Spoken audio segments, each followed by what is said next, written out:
in Jewish literature, Jerusalem is the center of the world.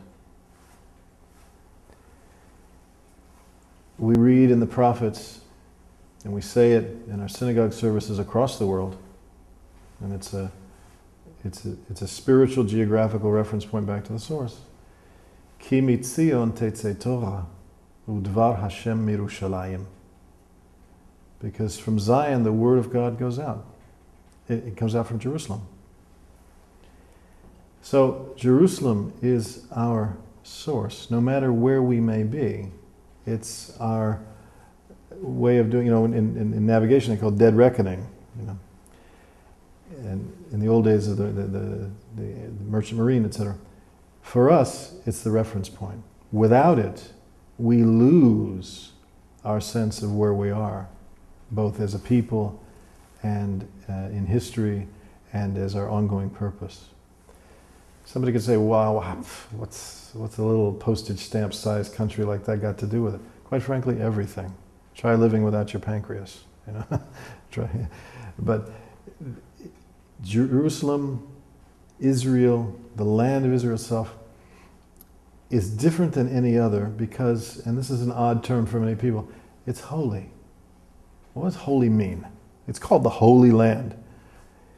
Is the dirt of Degania Aleph, kibbutz in the south part of the Sea of Galilee, is that dirt any different than Detroit? Well, yeah, it is.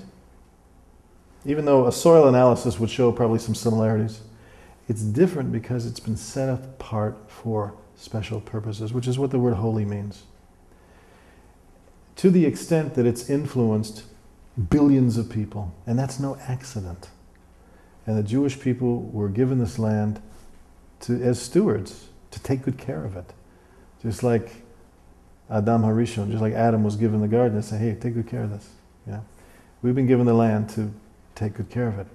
Because not only is it the land for the Jewish people, the homeland of the Jewish people, but it's the spiritual beacon for the nations. In fact, the prophets tell us that there will come a time in the Messianic age when all the nations come up to Jerusalem.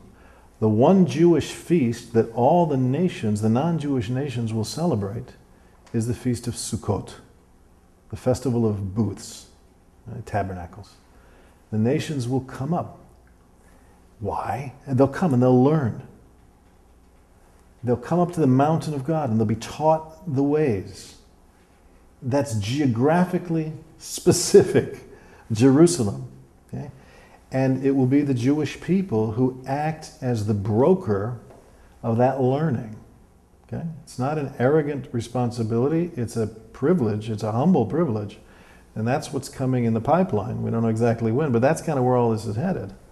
So the preservation of Yerushalayim is absolutely critical because this is the laboratory, the learning lab for the nations, where they're going to come and they're going to study and they're going to find out, and they themselves will be elevated through the teaching that will flow out from Yerushalayim.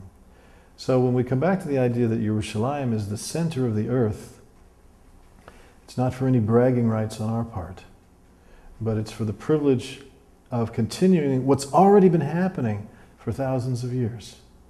The continued saturation of the peoples of the earth with the specialness of the gift that was given to the Jewish people to be then a light to the nations and to help everyone come into an understanding of their individual and collective significance. That's what it's about.